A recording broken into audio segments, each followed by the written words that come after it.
Hi water signs, Cancer, Pisces, and Scorpio. Welcome po sa ating channel. At ito ay inyong Daily Gabay Tarot reading for October 29, 2023. Please be reminded that this is channel reading po, so maaari kayong makarelate o hindi. Just take what resonates. Gamitin ang reading na ito bilang gabay lamang. Balik po kayo dito bukas para sa ating Daily Gabay Tarot reading. Please like, subscribe, and click bell button for notification para updated kayo sa daily tarot reading natin. Para po sa gusto magpa-reading, maaari nyo pong makuha ang link. Nasa description box po ito. Message nyo lang po ako sa messenger. Maraming salamat po. Spirits Guide, ano po ang ganap today para po kay Cancer, Pisces, and Scorpio sa araw na ito, October 29, 2023? Sa araw na ito, magkakaroon po ng ending.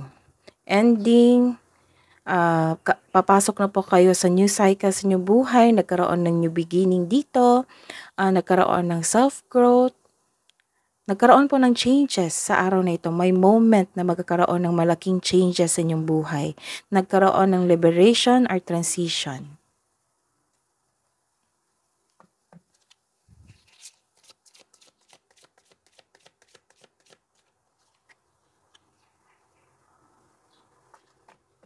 You felt despair. Medyo malungkot kayo ngayon. Oops.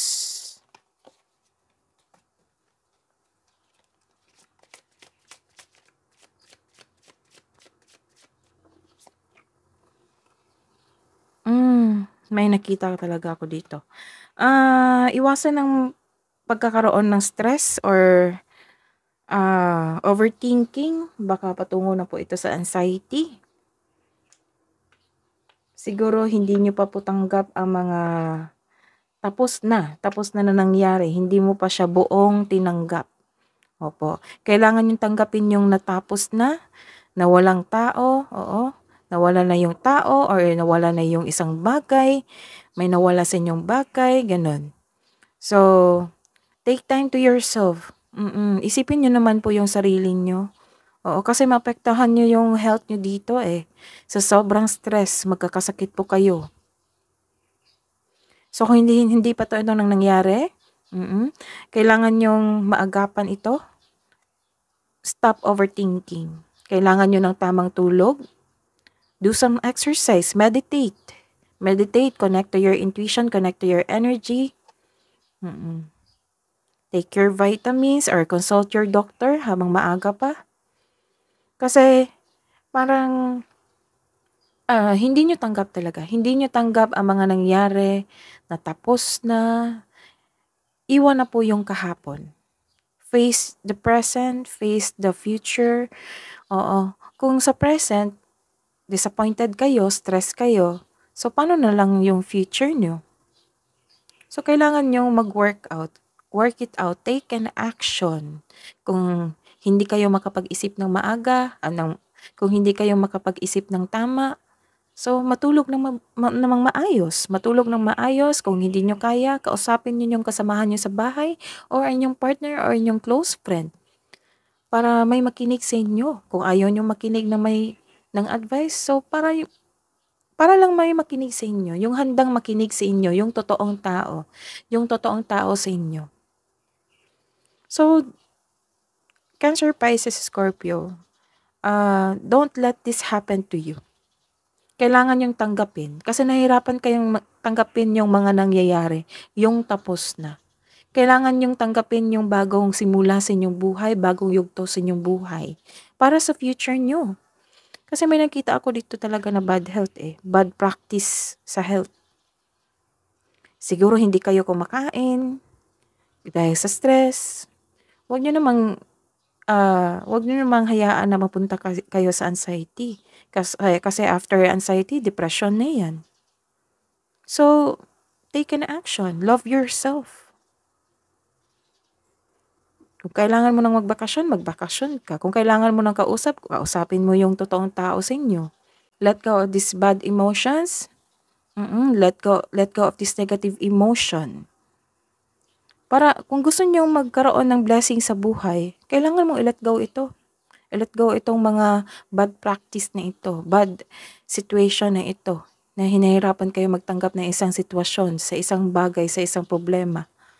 Kung gusto niyo magkaroon ng blessing, so let go of these negative emotions. Take a move. Kasi ang ilan sa inyo nalulungkot kasi nagkaroon ng rejection. So, face the fact na may sitwasyon talaga sa ating buhay na may rejection. Bakit kaya ako na-reject? Siguro may kulang sa akin or hindi akma sa akin or hindi, anong tawag nito? Hindi ito nakatadhana sa inyo. So, face the fact. Kailangan yung tanggapin itong nangyaring na ito. So, love yourself. If you love yourself, magkakaroon yan ng positive mindset. If you have positive mindsets, magkakaroon ng positive emotions flow. So, ano yung ma-invite nyo? Siyempre, positive energy. Oo.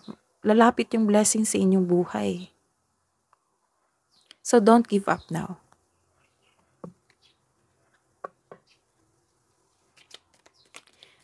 Spirit guides, ano po yung message nyo po para kay Cancer, Pisces, and Scorpio sa araw na ito ngayong October 29, 2023? Expect a miracle. Nasabi dito, expect a miracle, have faith that your prayers have been heard and are being answered. So see, huwag mawala ng pag-asa. Have faith.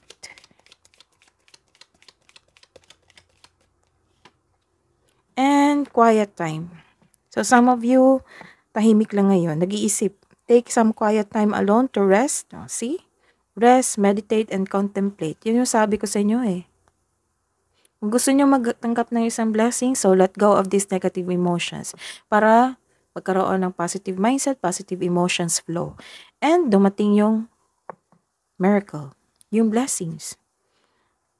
Kasi dapat magkaroon kayo ng faith sa inyong prayers. Magtiwala po kayo. Kasi narinig ito. Have been heard and are being answered. So take time to rest. Let's see. Energy. Your energy today, Cancer, Pisces, and Scorpio. Sa araw na ito, October 29, 2023, Spirit's Guide.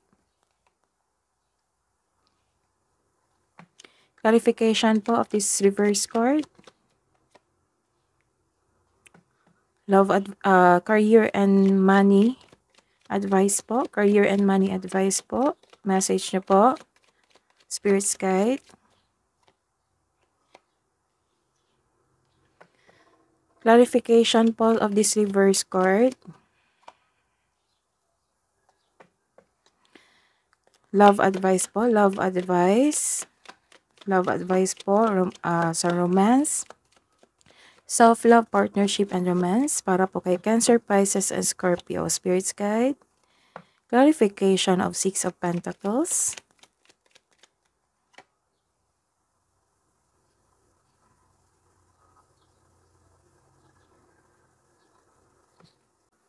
This is a reverse card. Ingatan lang inyong kaperahan kasi may nakita talaga akong materialism dito. Nabasa ko ito noong October 28, so check nyo po. Na nagkaroon ng materialism, it might be you, it might be your partner or kasamahan sa bahay. Nagkaroon dito ng materialism. May taong hindi marunong magpahalaga sa kanyang buhay, sa kanyang sarili. It might be nagsiselos kayo sa isang tao or may nagsiselos sa inyo. Some of you hindi marunong mag-handle ng money. So, kailangan yung pag-isipan niya ng mabuti kung paano mag-handle ng money or may kasamahan kayo na hindi marunong mag-handle ng money. Naging materialistic talaga dito. May taong naging materialistic dito. May taong hindi maasahan. Instead of getting angry, have a conversation with them about expectation mo and make adjustment where necessary. May taong nanghihimasok sa decision mo. So, in making process, baka mainis kayo sa kanya or takes this advice kung baka makabuti to sa inyong sarili. So, after this disappointment sa isang tao or sa nagkaroon ng materialism dito, nagkaroon ng success dito. nagkaroon ng success, a time of enjoyment and feeling safe. Naging wais ka na sa pag-handle ng inyong finances. Hindi ka rin madamot, masaya ka na makatulong sa kapwa mo. Nagpaplano ka ng bakasyon ngayon at bigyan ng oras ang sarili mo. Deserve mo ito dahil naging masipag ka sa iyong buhay karera. May nakikita akong promotion dito. May na-promote ngayon sa trabaho, marami kang orders or customer ngayon. This is your lucky day. Lahat ng tinanim nag-blooming. Mag-ingat kasi may nakita ako ditong deception. Or may naulit kang problema sa inyong buhay karera or sa kaperahan na nagdulot ng trauma sa inyo, ayaw mong alamin kung bakit na ito naulit. Bigyan ng atensyon, hanapan ng solusyon upang sa gayoy maiwasan ito. Baka tungkol ito sa kaparehan nyo, baka tungkol ito sa karera nyo or sa kaperahan. Kaya nagkaroon ng despair, na-stress kayo. So don't worry kasi may success dito eh. May success sa inyong buhay karera. This is a reverse card. Nagkaroon talaga ng, anong tawag dito, changes na hindi mo siya, this is a new cycle and this is a new cycle. So, nagkaroon ng changes na hindi ka comfortable or hindi mo pa nilet go yung nangyayari na. Nilalaban mo yung pagbabago. Ayaw mo yung mga pagbabago na ganap. Oo, na naganap ngayon. Ayaw mo. You are refusing to look within or ayaw mo mag-take an action sa mga opportunity na dumating. Hindi ka pa naka-move on sa past nyo. Natatakot ka sa changes, sa inyong kaperahan, sa inyong buhay karera. Dahil some of you hindi gusto mag-move on. Kasi sobrang attached mo sa past nyo. Nasaktan talaga kayo sa mga nangyari noon. Sa araw na ito, sa buhay pag-ibig, may marireceive kang regalo o tulong ngayon mula sa inyong pamilya, kaibigan or kaibigan. So may darating na tulong or ikaw po yung tutulong sa inyong pamilya. Kasi nakikita ko dito na hindi ka madamot. Ilan sa inyo ayaw magtanggap ng tulong o gift kasi feeling mo obligado mo ring magbigay sa kanila. May iba kasing tao na mahilig magbigay kasi dyan sila masaya. Give back kung kaya mo o may sobra ka.